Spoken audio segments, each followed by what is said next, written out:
Hi there. This is Vanessa, and I'm serving up your 3-minute miracle along with my buddy Yoda here. And I want to talk for a minute about ego. What is ego? So I know that previously in my life, 7, 8 years ago, I had a real deep misunderstanding of what ego was. For me, I thought ego was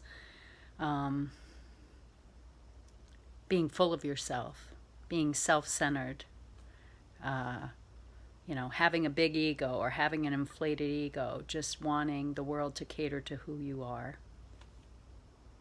And in a sense, that is true, but I have deepened my understanding of what ego is. I used to consider myself, when I believed that about an inflated ego, to be egoless. I don't have an ego. And then I started reading Eckhart Tolle and hearing about A Course in Miracles and realizing what ego really is. And the truth is, we all have an ego. And our ego is our sense of self in the world, who it is we think we are. So our ego is actually pretty fragile. It feels very certain and solid when we feel good about who we are in the world. We feel successful in our work. We feel successful in our relationships.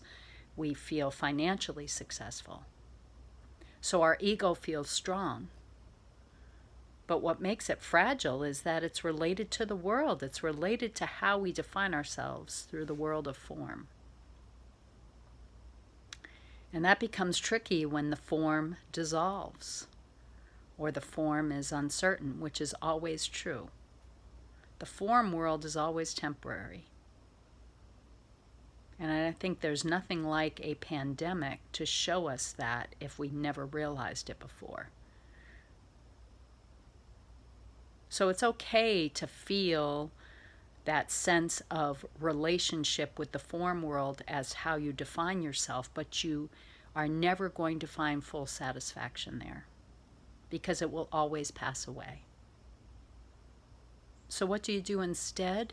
You realize the essential nature of who you are.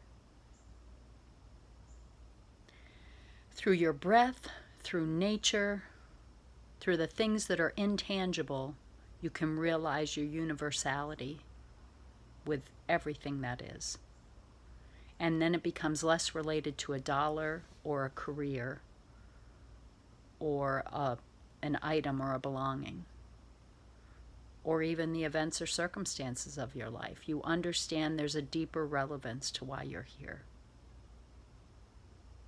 So acknowledging that you have ego and that you are an ego is the first step toward freedom from the ego.